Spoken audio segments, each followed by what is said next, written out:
Hello everyone, just one moment while I'm getting things set up and we'll get started.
Sorry everyone, just one moment, just double checking a few things and we'll get started.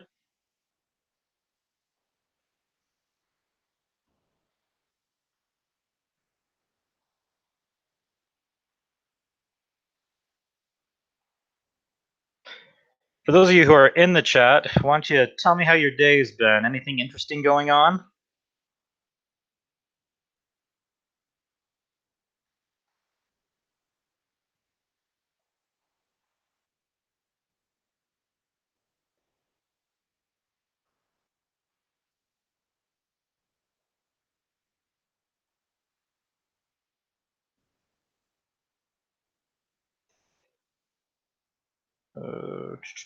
Sorry, just one moment. Trying to sort through a bunch of stuff. I've got too many things open right now. All right, let's see if anybody's got anything interesting going on today.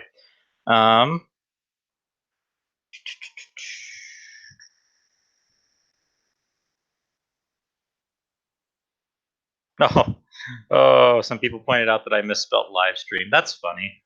Clearly, I've got too much going on for me to notice that. Maybe I'll try and fix it. Actually, I don't even know if I can fix it when it's live. I don't know. Oh well, it's not that big of a deal. I'll fix it later in the final thing. But thank you guys for pointing that out. I appreciate that.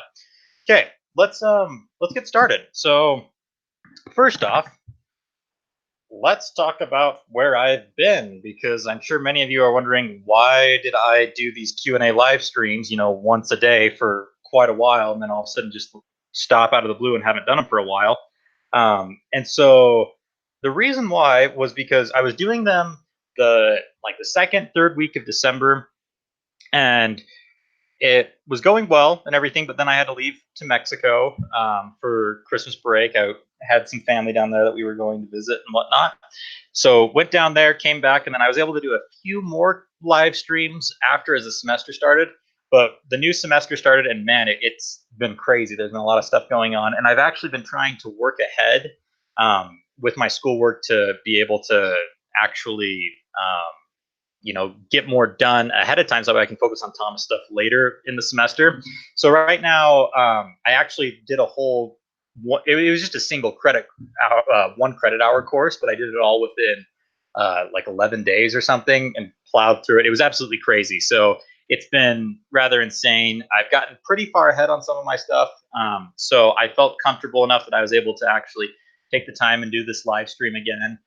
One thing that I wanted to make sure is I owed a bunch of people lines, and I made sure that I got those. At least I think I got all of those sent out to everyone before I got back to these. So hopefully I did. I've closed doing voice acting for a while because it's just I'm not Enterprising Engine 93. I can't seem to be able to record lines for everyone as much as I'd like to. I just don't have the bandwidth right now. So hopefully in the future I can open that back up again and I can help out in everyone's series that they're doing and whatnot. But for right now, I've just got to kind of focus on my own stuff and worry about schoolwork and whatnot. And just do these when I can and various things. So yeah, that's kind of where I've been. I've been busy. Last week I was actually up in Oregon visiting my newborn nephew, who's funny enough is actually named Gordon. And so of course, if you saw on Instagram or Twitter, I actually bought a Playrail Gordon and gave it to him for like, just because he's born. So, as a good uncle, that I thought it was very fitting for Uncle Jason to give him a Playrail Gordon. So I think he's going to really enjoy that. So yeah. Some people are wondering why I am doing this on my UK channel. So I've mentioned this before. I'll just say it again. The reason why I'm doing it here as opposed to on my regular channel is because my plan was, it's taken 2 years to actually get through this Q&A, actually taking the time to go do it. And so I wanted to make sure that I got it through it as fast as possible. And so that's why I'm doing them as live streams here. And the reason why I'm doing them here instead of on my normal channel is because I'd rather do them kind of rough and messy and just kind of go through it live here on this channel and then edit the actual video and splice it up and get the actual questions and answers condensed and consolidated, and then upload the full actual final Q&A to my regular channel. So eventually there will be a final Q&A that's neat and whatnot on my regular channel, but I'm just doing it here on this UK channel right now, just so we're just having fun with it. And if you want to subscribe to the UK channel, go ahead. There's going to be some great content hopefully later this year. Yeah. So I've also haven't spent a lot of time working on Thomas stuff as much as I'd like to ever since I passed 100,000 subscribers. I've just been super busy with schoolwork and whatnot. Like I said, I still planning on getting to the giveaway for the 100,000 subscribers. If you'd like to enter in that, if you haven't already, you're free to still go and comment on that video. And I'll close that later in the future when I have the time to actually go through and mail out all those things and whatnot. So I'm just kind of waiting on that one just to, on my list, on my to-do list, it's kind of lower priority. There's a couple of pressing things. So yeah. Anyways, so let's continue on. So we're going to go through today. Hopefully, we'll see how far we get through today. We're going to go through the Railway series, the Thomas the Tank Engine community, which includes the community channel and the fandom as a whole, and then also some questions about YouTube in general, and my opinions on those things. So we're going to go through those. First off, we're going to go through the Railway series and talk about, these are any questions that were asked that pertained not to the television series, but more directly about the books themselves or the illustrators and whatnot. And so, yeah, let's get started. The Adventures in England asked, do you plan to remake Railway series episodes / stories? I debated it for a while. I thought it would be kind of fun to actually, so I have these orange coaches, like the ones that you see in the early Railway series, kind of like Annie and Clarabelle there on the right. But you know how that was kind of the standard one that was used for the Railway series, including like the Express and whatnot. And I was originally planning on actually, well, not originally, but I was thinking at some point it would be fun to remake Edward's Day Out and use those coaches, especially having the orange ones. But I just haven't had the time to, and I'd rather focus on getting season 3 finished first, and I'd rather just focus on my own original content as opposed to adapting Railway series stories. I might in the future, especially if there are any that I can compile existing footage for. Then I definitely will probably put them together for fun. Like if you remember, I had a Thomas and Bertie's Great Race full episode remake that was uploaded to my channel, I think back when I was starting season 1. And that was not intended. I actually realized that I just had all the footage that I could do that. And so, if I've got the footage and I can remake a Railway series episode or story, then I will. I may potentially in the future consider adapting specific episode or specific stories into episodes in my series.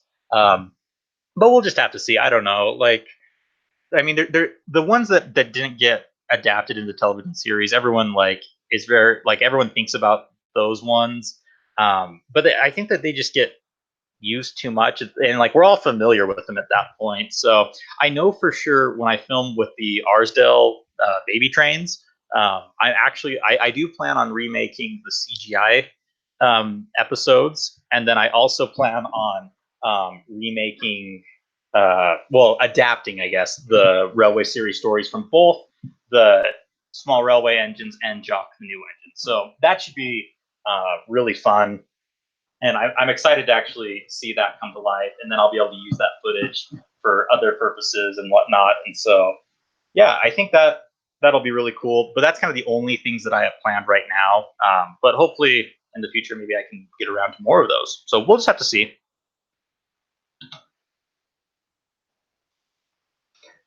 All right. The Caledonian Engines asked, if you had to get rid of one Railway series book, which one would it be? I would get rid of Mountain Engines just because, as a kid, and for anyone who's just a fan of Thomas and never actually had the chance to read the Railway series books, you wouldn't almost even know that it existed. So yeah, like I mean, it doesn't really serve any purpose. Like it's kind of a standalone thing, and it's interesting and fun, but like it doesn't like hold any weight compared like with the other books. Like you don't need to read it to understand the context of any other ones. So you can just remove that one, and like the story just continues on like normal. Like no one's gonna think anything different. So if I could remove one, that would probably be it. I'm sure there's a couple of Christopher Audrey ones that I wouldn't mind getting rid of as well, just because they're not. Um, I don't know. They don't really have. They don't add a lot. Some of them do. Some of them kind of move the story forward and have some character development, but some of them just are like just there. So yeah.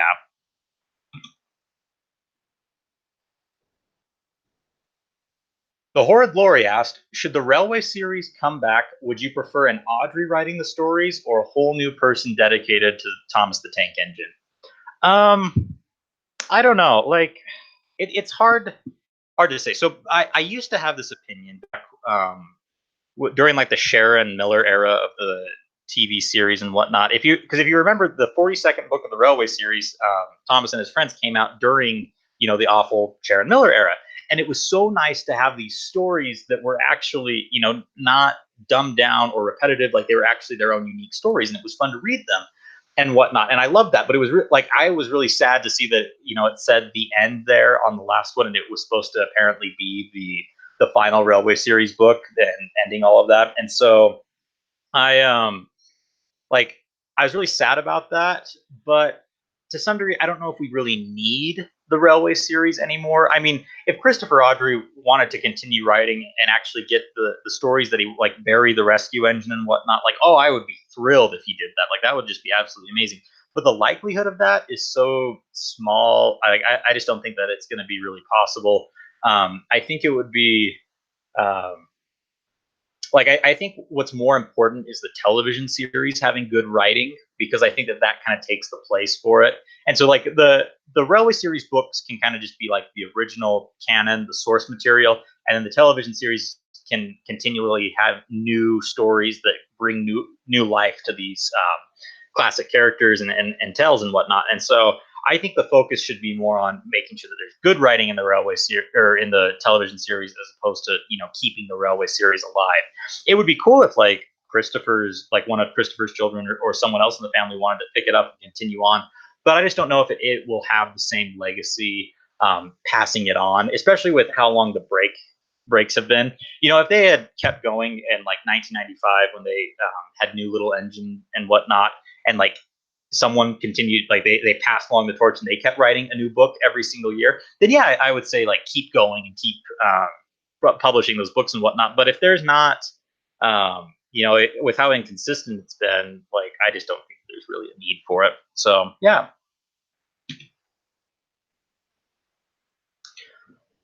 All right, Jonathan Mason, Thomas and Friends Bertram 1, Blue Knight the Hedgehog, and Jamie Giraldo asked, what is your favorite Railway series book?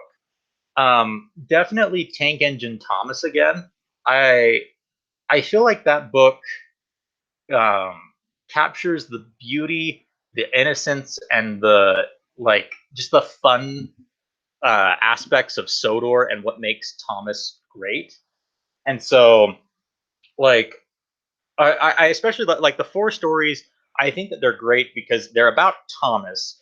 And yes, he becomes the main character that's overused in the future, but like in these stories, he, his personality is what's driving the stories. It's about him and his new life on the branch line, and they're great stories that are about him, and he's not shoehorned into places. And I think that that captures what the Railway series and what Thomas and Friends should be about. And so that, and I love the illustrations in that one. I think they're absolutely beautiful. Sodor just seems like this big, beautiful countryside on this island. You can see the ocean. You can see beautiful fields in the background, the stations. Everything's bright and colorful. Just seems really like a wonderland. And I think that they did a great job of capturing that in the television series later. And I think that this is like looking at the Railway series books. Like this is where I would like if I was a kid first reading the books. I think I would have first grabbed on to this in particular, and I think that's why Thomas has become such a focal point in the series, and why it became Thomas and Friends rather than the Railway series televised and whatnot.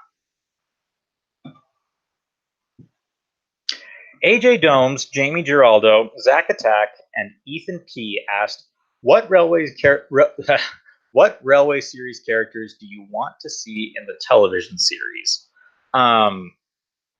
So, I mean, this is a hard one to say. I mean, if it was back before the switch to Big World, Big Adventures, I mean, there's so many I'd love to see them bring back. Like if they brought Bear or included Jock and Frank with the Arsdale engines, bringing in Wilbert as a guest engine and whatnot. Like there's a lot of potential with them. But now with the current format of Big World, Big Adventures, I'd rather not. Like I mean, I really don't care to see Bear like kind of bouncing along the tracks or swaying from side to side. Like I don't need that. I think that that would be a waste of fan service. So, but yeah, I think Bear would be a great one to see adapted. Trying to think what other Railway series only characters there are. What do you guys think in the chat? Why don't you tell me what are some of the characters you guys would like brought back into the well to be adapted into the television series? I'm curious to see, because off the top of my head I can't think of too many. So yeah, but yeah, probably Bear would be the main one. I would say Ivo Hugh would be cool, but I just wish that they would do more with the narrow gauge engines in general. Yeah, so that's probably, yeah, I would just say Bear. Trackmaster Man asked, in the Railway series, which illustrator is your favorite? Oh shoot, I'm gonna butcher his name. I can't think of it off the top of my head. Clearly, I've been in school too long. But the illustrator that is there on the left, the one that illustrated most of the early Railway series books. I can't. Is it Dalby? I think I'm pretty sure it's Dalby. Someone will have to correct me in the chat, but I'm pretty sure that that's who it is.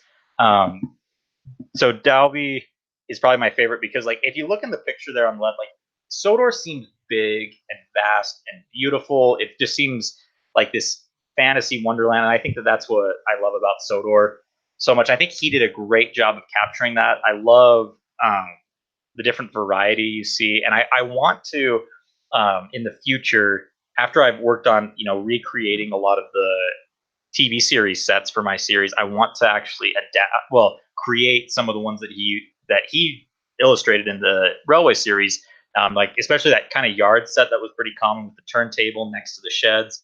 I think that'd be a cool one to create, and just a couple others. That the yard that's seen in Edward's, let's see, yeah, it would have been Edward's Day Out. Yeah, I think that that'd be really fun. I think he just captured the beauty of Sodor, and I really like how the television series, when they were creating, they focused on trying to kind of recapture what he created there, and I appreciate that. And I know a lot of people, you get some Railway series purists or different ones who are very adamant that, like, oh, it needs to be a little more realistic. It needs to they can't look like toy trains and whatnot. And I know Audrey had a lot of complaints with the aesthetic, but honestly, I think those aesthetics there in the beginning of the series is actually what helped drive it to success. I mean, I think having the bright colored engines with the their toyish look really helps them sell the books initially and get the series started. So I think that was an important part of the Railway series, coming to life. So yeah.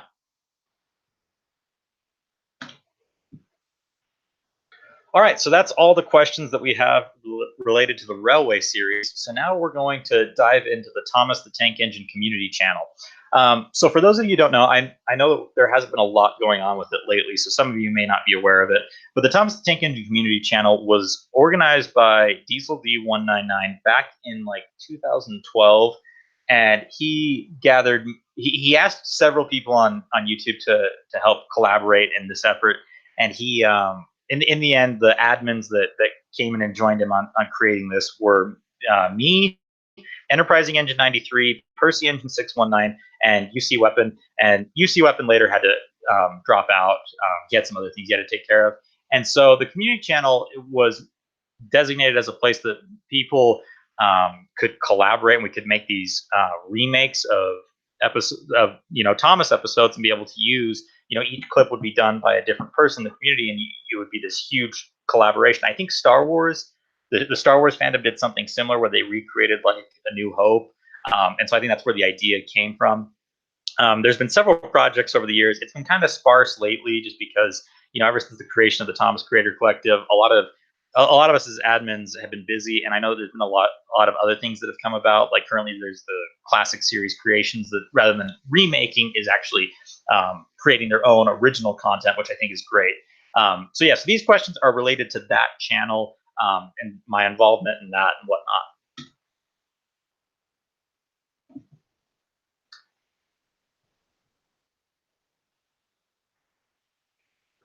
All right, favorite fan project in the community? JPLNER asked. I'm not sure if this question is related entirely to like the community channel or like favorite fan project in the community as a whole. I think there's been some really great projects, especially lately, that the fandom has come together and collaborated on a numerous that was a numerous amount of projects, and it's been really cool to see. I know like Carson and the Buried Truck have made some incredible stories, and they've done an amazing job turning them into episodes.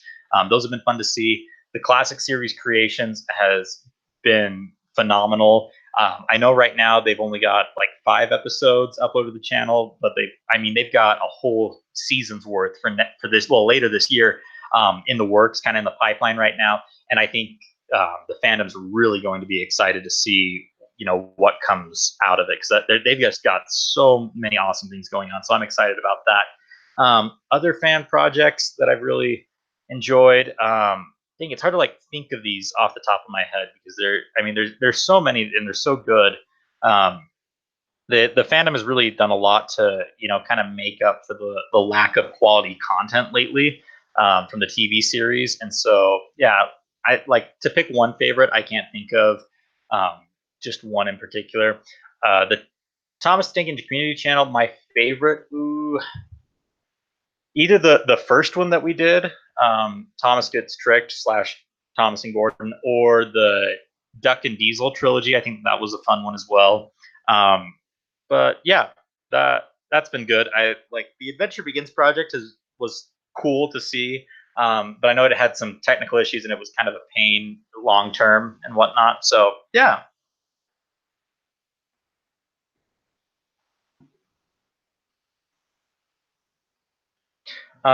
Someone asked if the TCC has been is continuing on, or if it has been canceled, and I know for sure that it has not been canceled. That there is more coming out. I just don't know when it is. I've heard from other people that there is still stuff going on, but I just don't know when that's going to be. So yeah. Madelone Farms and Joshua V asked, how did you become part of the Thomas the Tank Engine community channel, and how could anyone else do it?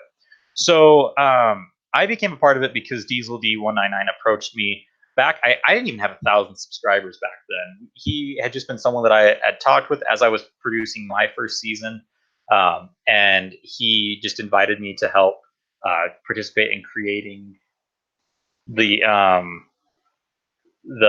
sorry about that. He invited me to help create, well, to participate in creating the content for the channel and whatnot, editing the different things. So a way for other people to get involved. I'm not quite sure what the current status is on current projects and whatnot. I think the way to help would be to send a message to either me, Percy Engine 619, Enterprising Engine 93, or Diesel D199. And if you can edit videos, I think that would be a huge help. That would save a lot of time and whatnot. I know filmers are another thing. I'm not quite sure. Obviously we have to wait for a project to come out and then we release it for everyone. So that, I think subscribe to the channel. Follow the various admins on Twitter. I think there is an account on Facebook and Twitter for the community channel, so I would like and follow those, so that way you can actually get the latest updates. I know there's a website that has been in the works, so that way kind of makes things easier to allocate the clips and whatnot. So just kind of follow, keep your eyes open, and hopefully stuff appears in the future, so that way you guys can participate.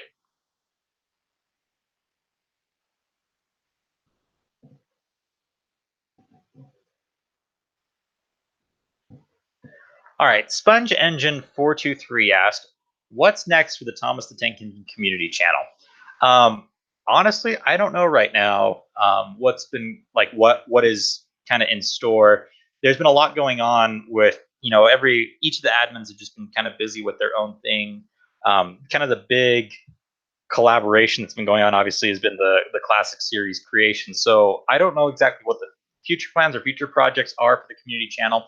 I hope to in the future, if when I have more time on my hands, that I can actually spend working on Thomas stuff beyond just my channel, and be able to actually maybe lead a community project and get some more stuff going, so that way more people can participate in those things. But yeah, specifically what's coming next, I don't exactly know. But hopefully there will be stuff in the future for you guys to participate in.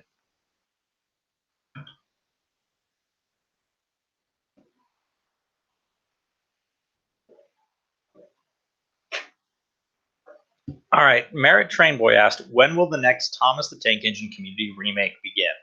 And again, I don't know, sadly. I believe that there's one currently in the works. I have to double check on that one. I'm not entirely sure. But I believe so. I don't know when the next one would be, because obviously we want to try and finish the current project before we move on to the next one. But maybe hopefully after I graduate from college, I can spend some time and actually start up one and kind of take the lead on it on my own. But we'll just have to kind of see what happens. I've got to check in with some of the other admins about what are the plans for the community channel in the future. I mean, most of the conversations I've had with them lately have been more about our own channels, our own lives, just because we've all been so busy with what's been going on our own, that we haven't really had time for this collaborative project. But hopefully, if there were enough people wanting to get involved, that we would be able to do more. And I think also having people volunteer willing to help edit and kind of do more of the administration stuff with getting things running, I think that would be a huge help. So that way it isn't just solely dependent upon the certain few of us who are the admins and whatnot.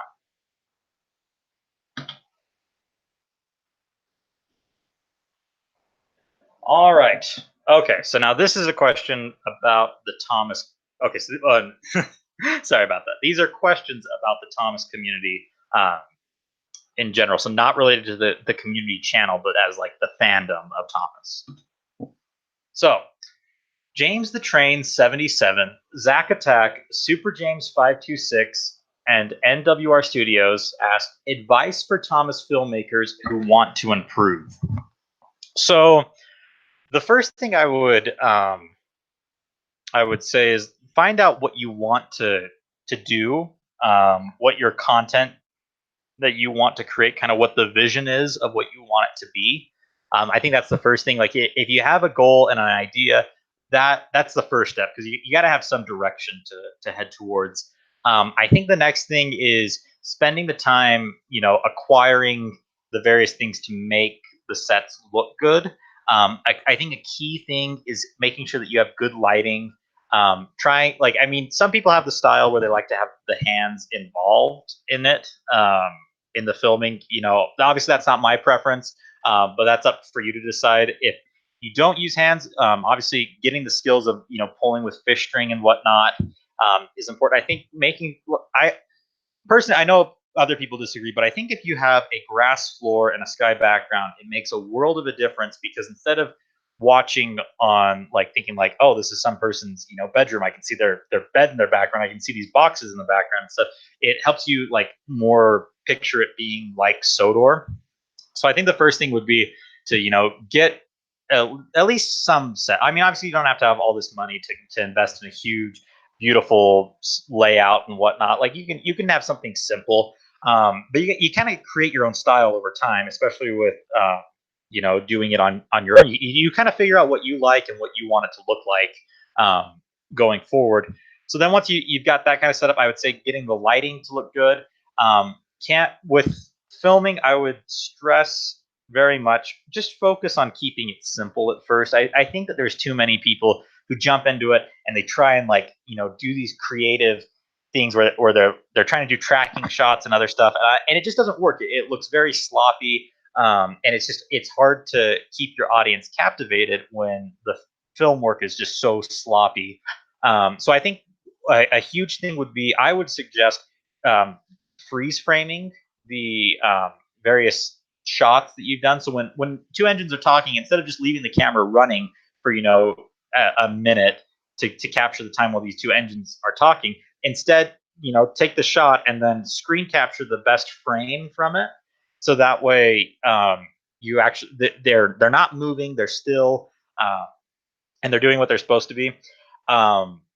And then I think the best thing, honestly, for people who really want to improve the quality, once they've kind of covered the basics and kind of have their own style going, I think the best way for anyone to improve is actually to do remakes. And I mean, so the funny thing is, I mean, my channel for the past like 2-3 years now has been mostly almost entirely just remakes.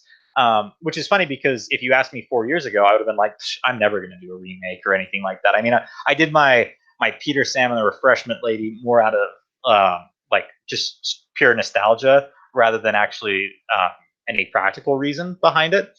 But I found it was so handy. When I'm filming for my own series, and this is what I did with season 3, and this is why for the past year you've seen classic series remake clips on my channel on Wednesdays, is because I built this set for my 3rd season, and while I have it there, it's like I mean, I've already got it all set up. Might as well film remakes that take place on those sets and whatnot. And it's been fun, and I think it's helped me immensely improving in the fact that like I've seen kind of the style that they did in the classic series and what worked, and I've been able to try and mimic that. And even in the parts where I don't want to like exactly match that or do something different, being able to thoroughly like learn about and just study what they did back then and how it was set up and whatnot, I think just makes I think it's made me better. I think it's made my series better. I think season 3 is going to be a lot better and a lot closer to the classic series because I've spent so much time studying and recreating classic series material. And so I'm really excited for what there's going to be in the future. So I think that would be the best thing. Like if you just want to work on improving the look and the style of your films and whatnot, your YouTube videos, I would say just do remakes because they're easy practice. It's pretty straightforward, and then that way when you get to your own original content, you are that much better because you've already taken the time. Like especially if you look at how much my channel has improved and from when I started doing remakes, like before I did my first remake with The Great Race, I had the season 2 aesthetics that I had weren't bad, but I think what I have now is so much better. And especially on the picture on the right, you can see just how much brighter, colorful the shots are. I like the new ballast that I have, the sky backdrops that I've acquired. Like I've filming more and doing more of those remakes has allowed me to get so much better in a shorter period of time. So I would highly recommend doing remakes just for practice. I wouldn't necessarily recommend like having your content be solely remakes. I don't prefer it. I mean, my focus has always been my own series, and that's the ultimate goal for my channel is working on that. But like it's great practice. So yeah.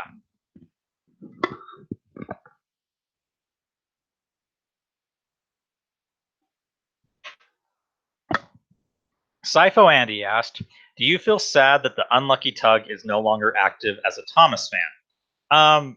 So Unlucky Tug is a good friend of mine. I've had many great chats with him. He actually helped me get the Black James and Green Thomas for the Adventure Begins remake. and whatnot. Great friend. But yeah, he left. He kind of discontinued his work on his channel as the Unlucky Tug, and I think he deactivated his Twitter account.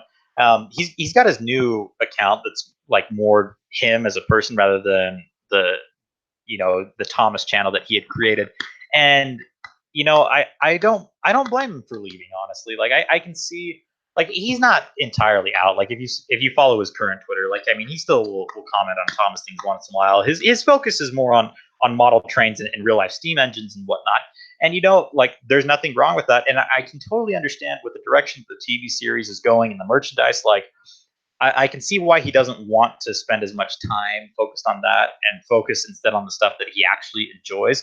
And I think there's a good lesson to learn from that, focusing on what makes you happy rather than the negativity that we often find. Like the community when it comes to like Twitter and some of these other things has been so toxic with Big World Big Adventures because you know it's oftentimes that we just can't seem to agree to disagree in the fact that like other people can have opinions that differ than yours, and it's become people, because you disagree, it turns to personal attacks and stuff. It just becomes so vicious, and so I can see why trying to just kind of step away from that.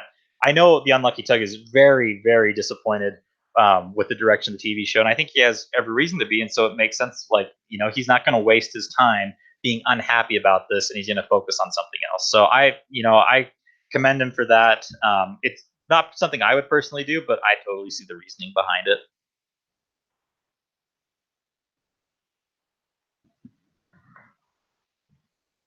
All right. Northwestern Railway and Emily number 12 asked, how long have you been in the Thomas community for? So my background in the Thomas community would probably be,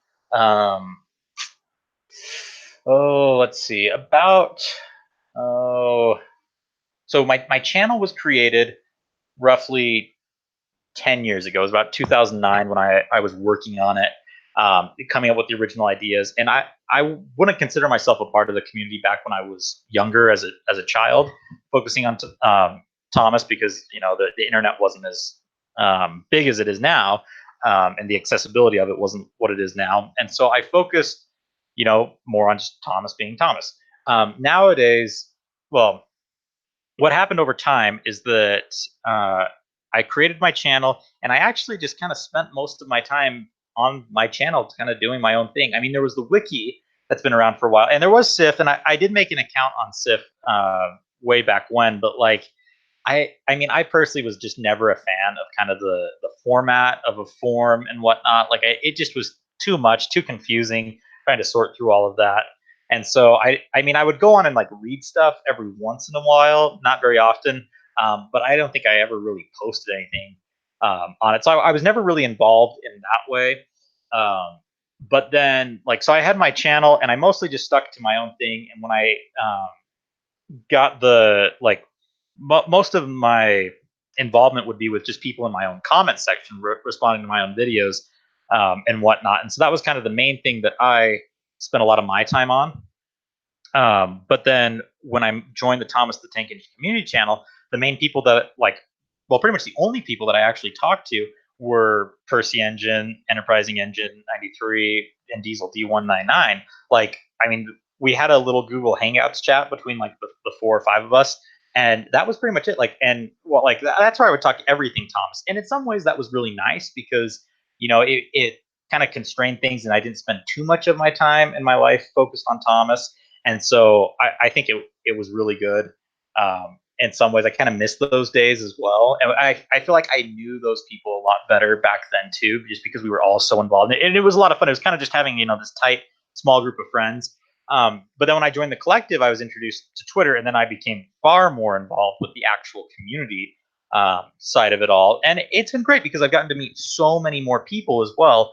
And it's been awesome. And it's been great having another means for fans of my channel to interact with me. And I've been able to just have so many more, colleagues and just friends in general with similar interests. And it's fun, just being able, like, if I have a thought about Thomas in general, I just tweet about it.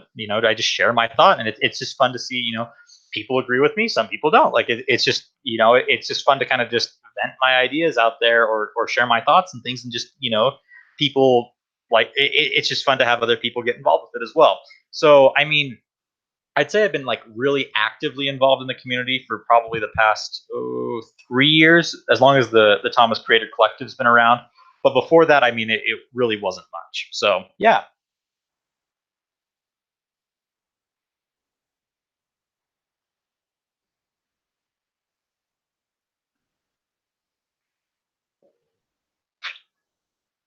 All right. GTSH Productions asked, "What content creators deserve more attention?" Um. Oh, this is a hard one because I like. It's hard to say. Like, I would feel bad naming certain people and not naming others because I mean, there's a lot of great content creators out there, and I think that they get great amounts of attention. I think the thing is, oftentimes we get in the fandom, people get confused and think too much that like, oh, if they don't have 50,000 subscribers or whatever, then obviously they don't have as much attention and whatnot. And I don't think that's entirely true. I One of the things I've noticed is that almost any channel, I think that it kind of, when you get to about 5,000, above 5,000, especially above 10,000 subscribers or followers, well, yeah, subscribers, basically like you kind of captured the entire Thomas community. And beyond that, it's just children watching. And oftentimes they're not responding. I mean, yeah, they get to watch it and they get to enjoy it, but like you don't get to like reap the reward. You don't actually get to see their enjoyment in it. I mean, sometimes you do, but obviously they're not. And that's one of the reasons why you get channels like with my channel now, like I mean, I've got over 100,000 subscribers, but like my views, it doesn't mean that I'm always getting more views necessarily, and it doesn't always mean that I'm getting more comments and likes and stuff, because they're children for the most part. I mean, I would say probably like I have like 5,000 or so older people who are more actively involved, and those are the ones that come in and watch the videos and comment and stuff. But I'd say the other 95,000 are just children, and so some content creators, I don't think that they need more attention in some ways. Like, I mean, if they want to go after that bigger audience of children, that's great, but not all content fits them. Like some of the very the stuff that's more focused to the railway series and like more of the darker themes and stuff, like children aren't going to find that entertaining. And I think that a lot of those people um have great sized audiences for their work, and you can see like there's some particular series I can think of, certain channels where they they may have darker themes or whatever, but they have a very strong following where they upload a video and they're going to get 200 to 500 likes in the first couple of days, and tons like I mean, views, they may not get more than like 2 or 3 thousand views, but they've got a very dedicated um, core fan base. And I think that that's more important to worry about, is finding your own core fan base. And so I think that there are some channels who deserve more attention and will get I think that they'll find it. Like I think they'll eventually get recognized, and that the audience that they're after will find them over time. But I don't think that every channel necessarily needs to capture a huge amount of children watching their content and whatnot. Mainly because I just don't think children will also find it interesting. And I think each channel should just focus on doing what they enjoy and letting the audience that likes that content come find them. So, yeah, I think that there are some that do deserve more, but yeah, for me to specifically name them, I just don't think that would be a good thing to do right now.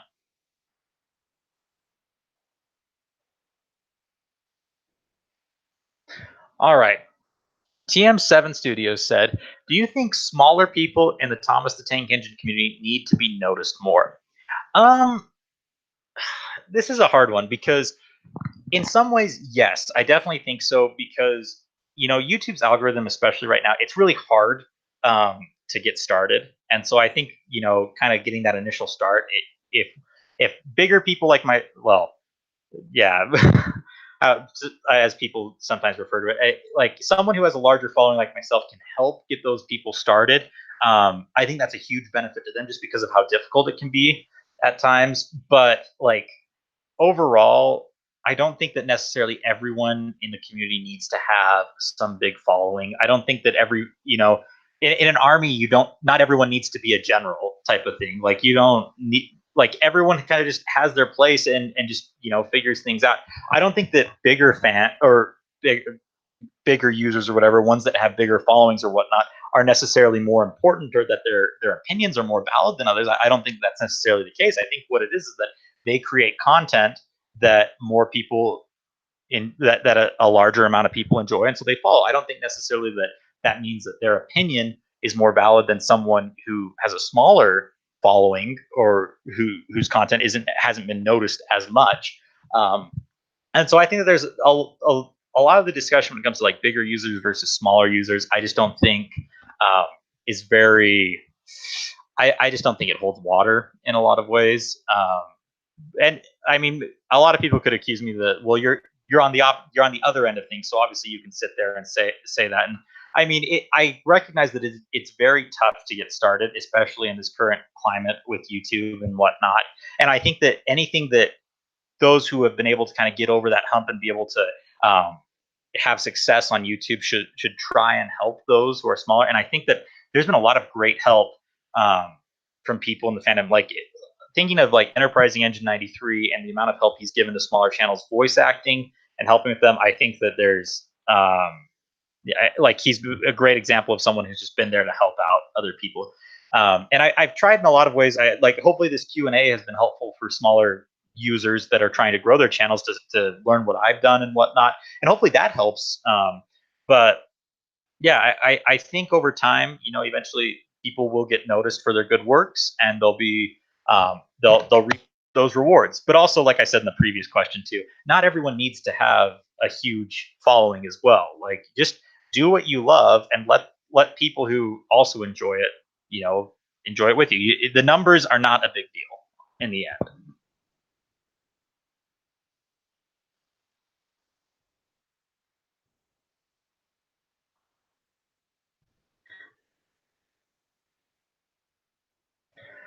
All right, Stephanie number 55 asked, "Have you seen Shed 17?" And I actually have a really funny story about this. So, I watched Shed 17 back in 2015. I think it was around the time that it first came out. I can't remember. But what happened was I can't remember why I watched it. I think it was because of this is before I joined the collective. I think it was mentioned like in the small Google Hangouts chat that I had with the community channel admins and whatnot. And I think they mentioned it, and I saw it, and I was like, I'm gonna watch this. And I remember this was my freshman year at college, and there were some friends from the building next to ours. We called them the Frisbee girls because we would play frisbee with them and whatnot. And anyways, they happened to be over, and I can't remember why, but somehow we got on the topic of Thomas, and I was like, there's been this horror Thomas film that I've been meaning to watch, and they're like, let's watch it. And so I literally watched Shed 17 with like I think like 3 or 4 girls from this other apartment and whatnot, and like we went through the whole thing, and they were like horrified at the end, but at the same time they were like, that was really interesting. And I was like, that's not usually the Thomas that I deal with, but yeah, that was interesting. And so, yeah, kind of a um, different different thing there. I just distinctly remember my freshman year sitting in the front room watching it with them and just thinking how like this is so different than the Thomas that I know. But I mean I liked it. I thought it was again like I just mentioned in the past like 2 questions about how like there's different types of content and different types of audiences for them, and I think that that's more important than just numbers. So yeah, but I've enjoyed Shed 17. I've watched a little bit of the sequel. I've been meaning to go back and see like the whole thing. I just haven't had the time, but hopefully I'll get around to it eventually because I'm very curious to see the whole thing. Probably need to go back. I mean, it's been 3 years and actually watch the whole um, Shed 17 movie again. So I don't know. I'll find the time eventually and I'll get around to it.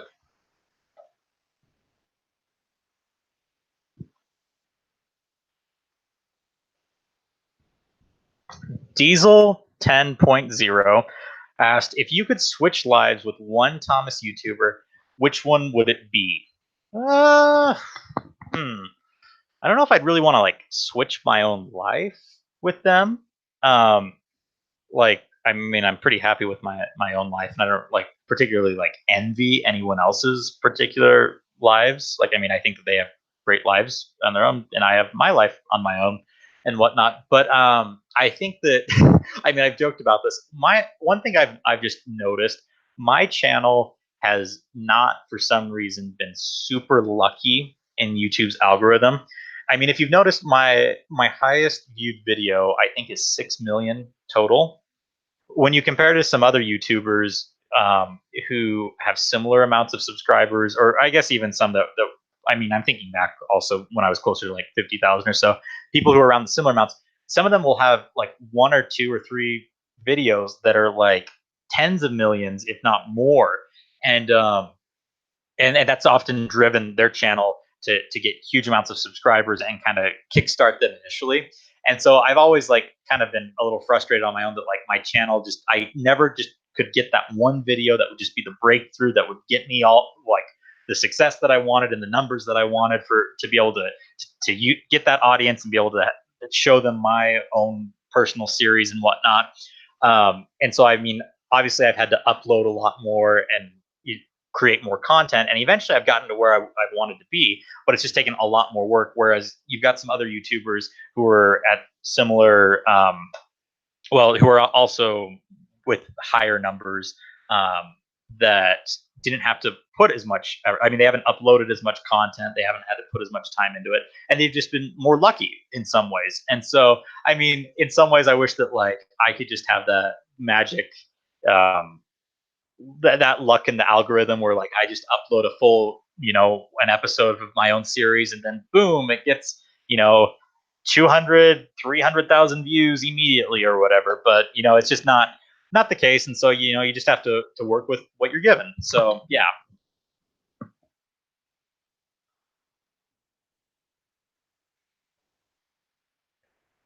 All right, thoughts on the Thomas Wooden Railway community? Annie C asked. So I've noticed, I mean, there's been a lot of like, I guess, hate towards the Thomas Wooden Railway community. Not really quite sure why. I mean, it's just I think it's great that you have some people there who, instead of just being a part of the Thomas fandom as a whole, there's a particular part of Thomas that they all relate to and have kind of rallied around and been able to kind of focus more on their common interests that they have rather than Thomas as a whole. And I think that's great. Um, I think that they've had a lot of great things come from it too. I think the wiki is super cool that they allow, like, they try and notice smaller people. I think that's absolutely fantastic. I know that they had their meetup last year, and I think they're planning another. Well, I know that they're planning something for this year. But the fact they were actually able to get so many of them together, I think that's really cool, and I think that they've done a lot of awesome things. I can like a lot of people have been frustrated that it's like, well, I want to be a part of that, but I don't collect wooden railway stuff and whatnot, and they feel excluded and whatnot. But like, it just like for me, it makes sense that they've created this community around a particular topic and thing. I wish that there was more of this in like a or something similar with the Trackmaster Play Rail plastic motorized engines community. And whatnot. Like, I mean, just recently we've created kind of a community chat. I think there's a Discord now, and whatnot.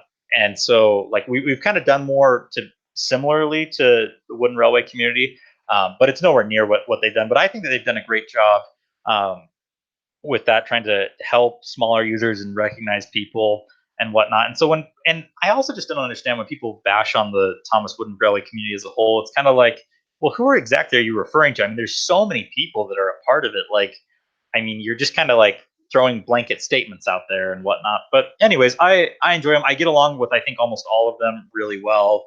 And I think that a lot of them produce really great, stellar content and whatnot. And so, yeah, I quite enjoy them.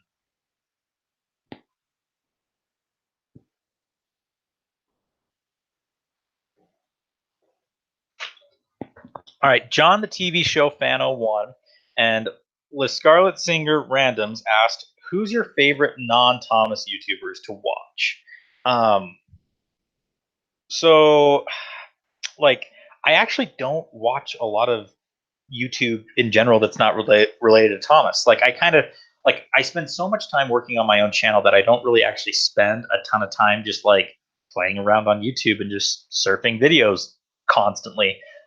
So some channels in particular that I've enjoyed over the years that I can think of off the top of my head. I may have to go to like my subscription list. So Crash Course there on the right has been a stellar YouTube channel that has helped me so much throughout school and whatnot. And also it's just been fun to watch. Like if you want to, like if you feel like you don't know World War II or like a different moment in history or something, you can just watch their Crash Course videos, which are very simplified. They're fun. They're entertaining. They keep them short and to the point, and you get a very good grasp of what went on during that time for their, like, for example, for their history classes. I've used their videos for other classes as well, and so I think that they're a great resource. I mean, I've watched some of their videos just for fun because they're just that entertaining. Um, Other YouTubers though, recent. What's funny is my wife is much more into like watching YouTube videos in general, and so like she's shown me several channels, and so I've become more cultured, I guess, in learning about these different YouTubers. I'm potentially going to go to VidCon later this year, and there's a bunch of YouTuber panelists that are obviously going to be there that are really famous, and like I know none of them, but like my wife saw the list and she was freaking out that I might get to be able to see these different people, but I don't even really know. I mean, I haven't really watched any of their content. One channel though that I've actually found kind of funny lately that I've enjoyed watching is the Try Guys, and my wife introduced me to them. And some of their videos are kind of I don't really care for, but some of them I think are really funny, and they just seem like a fun group of friends that are there, just kind of just having fun together. So I've enjoyed that channel. I can't think of any others off the top of my head. Um, but yeah, I don't spend a lot of time watching non-Thomas stuff on YouTube. So yeah.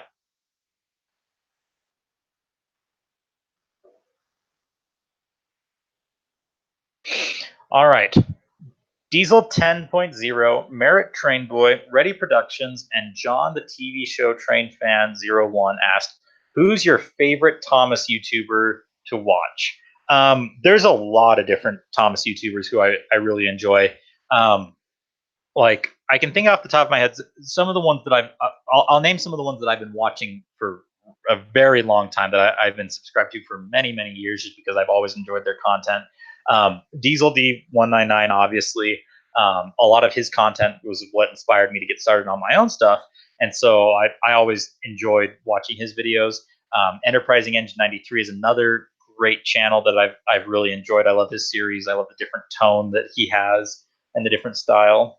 And oh, and my wife just hopped in and she said Watson. Of course, we love Watson.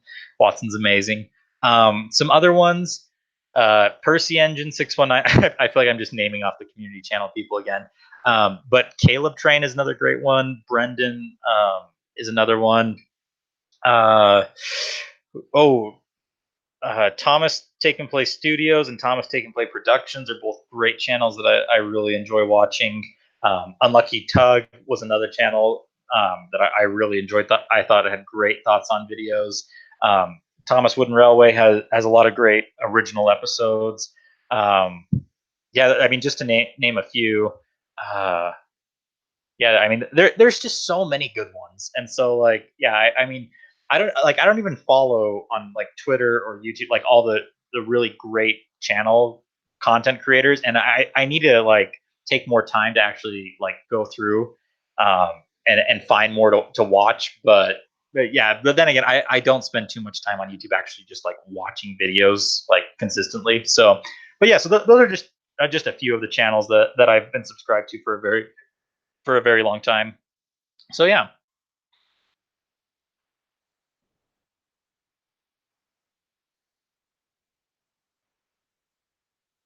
Right. The Horrid Lori asked, why do you think most of the older people on the community are still watching Thomas the Tank Engine? Um, it's kind of hard for me to speak for others because I don't exactly know what's been like what each individual person's reason is. I know, like personally for me, that a lot of it has to do with just the nostalgic value of Thomas. But I think there's a lot of stuff in the fact that like a lot of the like older fans now grew up in the classic Thomas series. And Thomas didn't feel necessarily that it was like solely for children. It felt more like family content, like um, that's something that like the whole family could sit down and actually watch. Because while yes, it was more targeted towards preschoolers. I mean, parents could watch because there were stunning visuals, there was a good storyline, it was captivating and entertaining. Um, and so I think that it's something that people of all ages, when I should specify though, when Thomas, when the quality of Thomas content is good, I think that it is something that people from all ages can enjoy.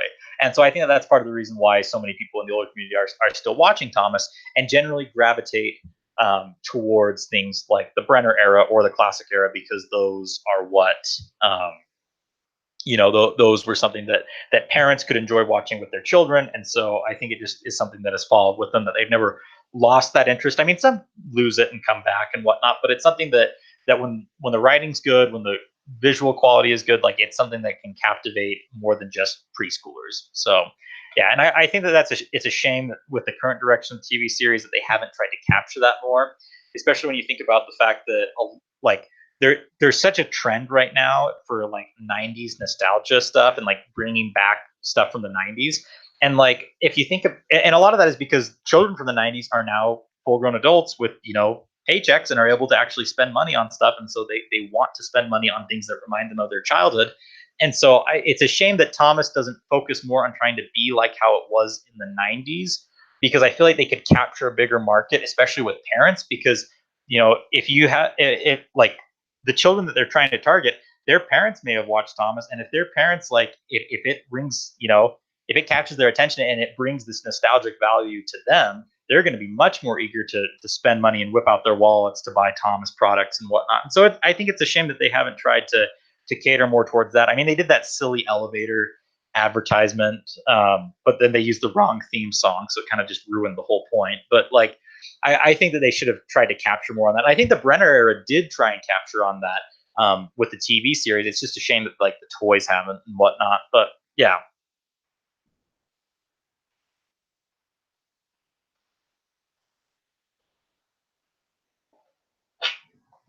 All right. Will Thomas 199 asked, "Will you ever create a second channel?" Which is funny because here we are on the second channel doing this live stream.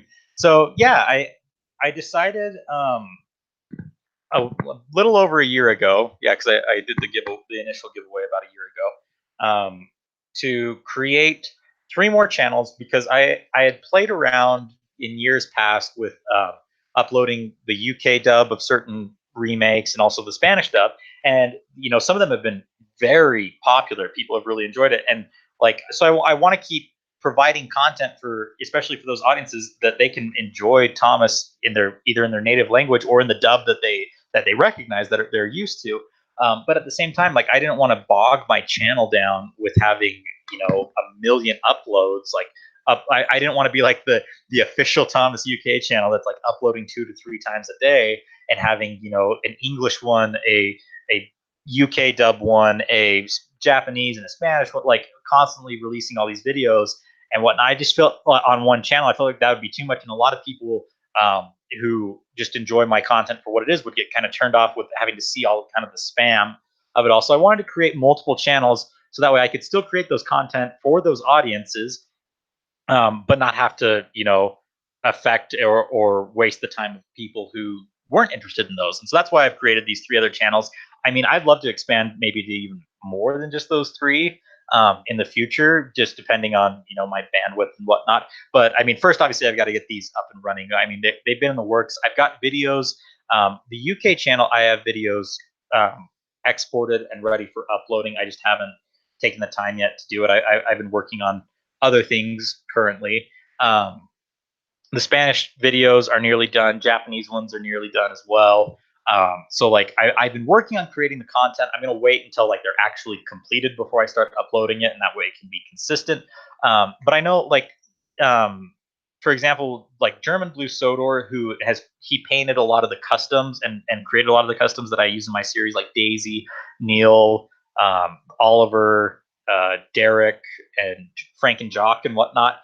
He created a lot of those, and he's like talking with him and kind of seeing the excitement of being like he'll be able to watch my videos in Japanese, and like that'll be much more fun for him being able to watch it in his native language. And I know that there's several others in the Japanese community who will be excited about that as well, and whatnot. And so I think that'll be great eventually. It's not my highest priority right now to get those out. Obviously, I want to focus on my like actual channel and the main purpose of my YouTube channel. And obviously, my series comes first and foremost. But I am working on having not remake content on those channels. It just obviously it takes a lot more work, but it's in there. It is in the works. It's in the pipeline, and so eventually that will be released. So I'm looking forward to that. But you know, it takes a long time to create these, and so hopefully those coming soon banners will be taken off, and I'll be able to actually have a consistent schedule. I already have a schedule written out on what they will be, but you know, it's so far away before we'll get there that I just haven't worried about it. I got other things. I have to finish uploading all the Friday videos for this coming year, so I've got other things I need to worry about first. So yeah.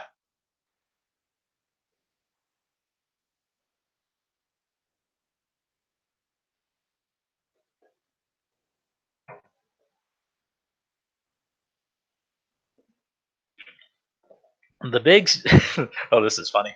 The big station studios and Jamie Giraldo asked, "Will you ever do a live stream?" This is as funny as like the last question, and yes, because here we are doing a live stream. But when this question was asked, I had not done a live stream on my channel 2 years ago. I think the first time I ever did a live stream was with Enterprising Engine 93 at our when we were on a trip, and we were with Upside Down, or no, Upside Down wasn't with us yet. But yeah, so we decided to watch Legend of the Lost Treasure, and so we just live stream it just for fun. And I think neither of us had actually live streamed before, so there was like a million technical issues with it and whatnot. But overall, it turned out great, and I've done several live streams since. I mean, I had participated in live streams before, like with different milestones that Diesel D199 um, had and whatnot. And so the streams I've done, I did a couple with Matt and Nathan, and then I think I did one with my wife. She was my fiance at the time, because several people were very curious on like how can you with like your love for Thomas, how did you find a woman and whatnot. I mean obviously some of those are exaggerated, some of those questions were actually literal, but and so we did that live stream so that way people could meet her and whatnot. She was excited to do that, and that was a lot of fun.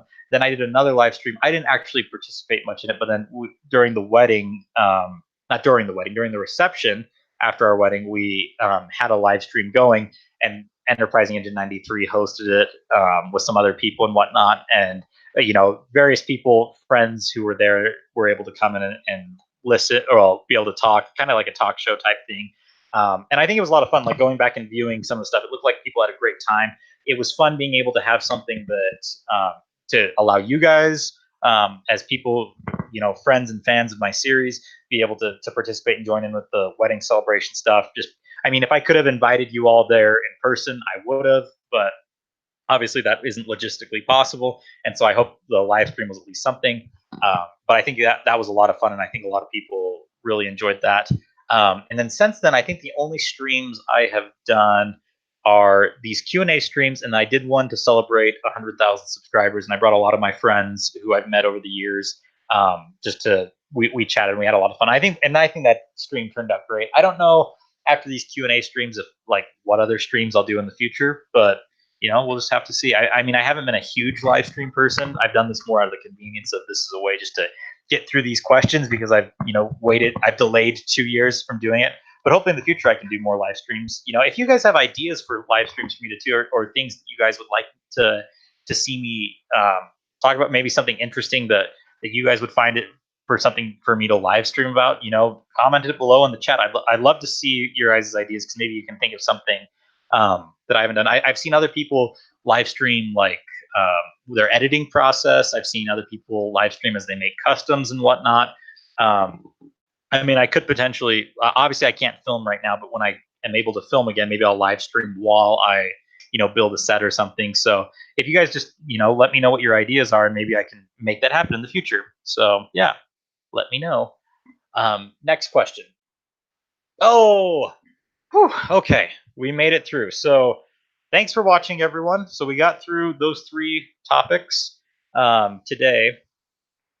There's, I think, I know for sure that there's 2 more sections that we have not covered yet. I know we have not talked about the Thomas Creator Collective.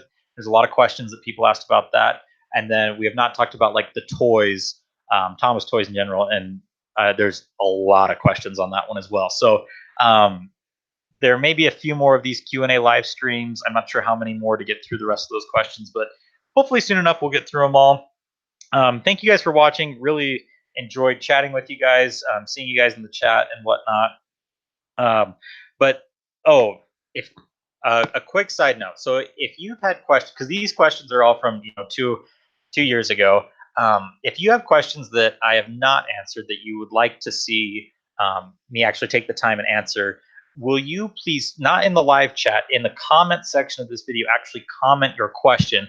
I plan to, before I do the last live stream, I will go through and search all the Q&A videos and find all the questions that people have asked that I have not previously answered, and I will copy those in, and then the final live stream, I will hopefully have answered everyone's questions, and I'll be entirely caught up with Q&A stuff.